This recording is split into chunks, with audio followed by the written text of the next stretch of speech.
Greetings, my friend. I come to you from my house, and it's 5 o'clock in the morning. I just finished a miracle festival in Iceland with Stefan Edifors and Matthias Lerkdal, my friend. So I can't go to sleep, even though I need to wake up in about 2 hours. So what is better than posting a video onto you guys? So this is what I'm thinking, and this is what I need to release to you.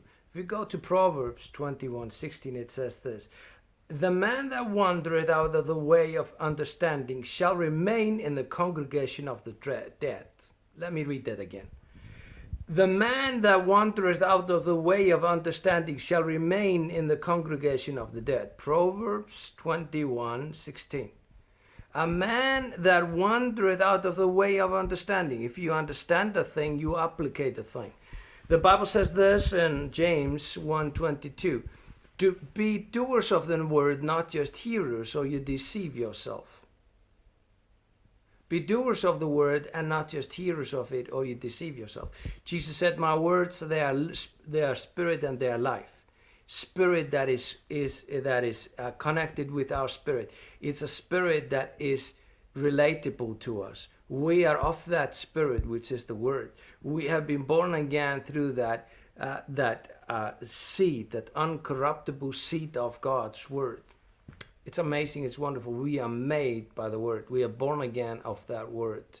That's how the Spirit gave birth to us. Now, friends, it says here also in Jeremiah 23:29, it says the word is like a hammer. It's like a fire that breaks the hard places. See, it's applicable. You can operate with it. You can take it and put it into effect. So, if you're wandering out of the way of understanding, you are in a dead congregation. If you're wandering out of the way of understanding, if you're just hearing, you are in a situation where just people want to get you involved, and it's all about getting you involved with stuff. Now, this sounds hard, would mean, or whatever it is. But listen, if you're not being edified, if you're wandering out of the way of understanding, you will remain in the congregation of the dead. If you're in a dead thing, do yourself a favor and leave. You're not called to be in a dead thing. See, people, I want to be faithful to my church. I want to be faithful to my church. You can be faithful to your dog. You can be faithful to a house. You can be faithful to a horse. You can be faithful to whatever. You can be faithful to a tree. There's a lot of people that worship a tree. You can be faithful to a bunch of cement and a parquet and stuff. You can be faithful to a building. But what a stupid thing is that? Be faithful to Jesus and Jesus alone. And he does not build a thing that is dead. If Jesus builds the house, if God builds the house, the laborers don't labor in vain. And his house is spirit and it's life. It is a sheepfold that life is there, and there is leadership which deal with death. There was a young man by the side of the road. Young man that was blind. It looked like 13-year-old, 12-year-old, 13-year-old, 14 years old. And he got healed. Jesus put mud in his eyes and told him to go to the pool of Siloam. And when you obey the Lord, you start to get understanding. That's the way of understanding. Obedience, the way of obedience is the way of understanding. He went to the pool of Siloam and he washed his eyes with the clay, according to the words of Jesus. The Jews were not happy about it because it was on a Sabbath. So they were so unhappy that they brought them to another bunch of elite Jews called the Pharisees, which were not happy with it. They brought the parents of the child to themselves, the Pharisees, and they were scared to be thrown out of the congregation of the dead, the synagogue, which these religious leaders controlled. So they said, he's over 13, or he is of age, he can answer for himself. And if you read this in the chapter 9 in John, you will see the leadership.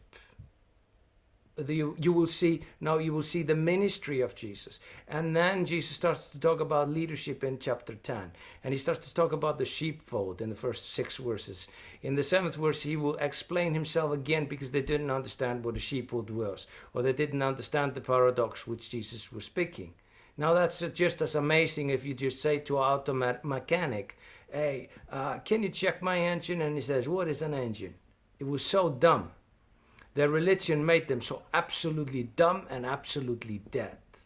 Jesus said, you are like graves full of dead men's bones. That's how you are. Dead, dead, dead.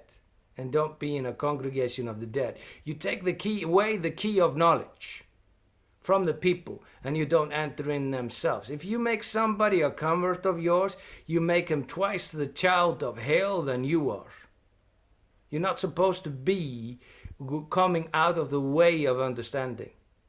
Then you are in the congregation of the dead. If you are not applying the word, if you are not being edified, if you just being made busy, if you given a toilet brush to clean some toilet, and they say to you that you are supposed to come into your calling by being faithful, you just don't understand what's the principle of exaltation. The principle of exaltation is never, and it's not, faithfulness to man or to an institution. It's humility. If you humble yourself unto God's mighty hand, he will exalt you in due time. You see, humility precedes exaltation. That's how it is, my friends. So I just want to encourage you, if you're part of a dead thing, just leave. Just leave. Jesus continues there in chapter 10 of John, and he rephrases himself to try to make himself even more simple. And then he goes to John 10:10, and he said, the thief comes but to steal, kill, and destroy, but I have come to give you life and life more abundantly. I have come to give you more life and life more abundantly. Thief comes to steal, kill, and destroy. He is saying this in the context of chapter 9. What was it? What was that thing that was stealing, killing, and destroying? We can say it's Satan. Okay, it's Satan. Ultimately, it's Satan. But it's the wisdom. It's that philosophy. It's that complaining religious spirit, always raising its ugly head when good things happen. Cannot suffer anything good.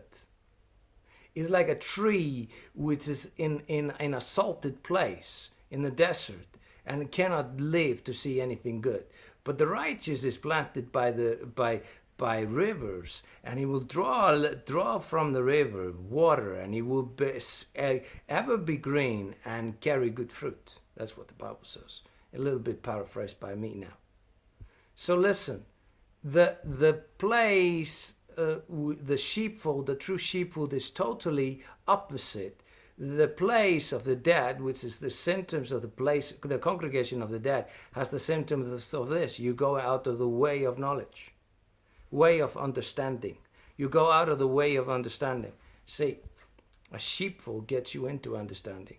They go in and out and find pasture. So you come into the sheepfold, you are edified, and you go out and you go, wow, this is new me. It's imparted to me. See, no leadership. Leadership is not supposed to take decisions for you. It's not supposed to involve itself in your decision-making processes. Leadership is not supposed to engage you to themselves. Leadership, true leadership, engages you to Jesus. And it's your conviction. It's your decision. It is your understanding. It's your revelation that causes you to connect with other leaders. Or you come into contact with leaders, which you will see, and you say, this is the leadership that God put into my life. It's not for leadership to tell you what it is. You define it for yourself, because ultimately you're responsible for your own life. So God bless you. Be in a place where you are not in a deceptive program, which is this. You are a hearer of the word, not a doer. That's a deceptive culture. Here. Get involved. Making you busy in the church. No, you need to be edified. You only live once. Do the will of God in your life. Thank you from Iceland. God bless you.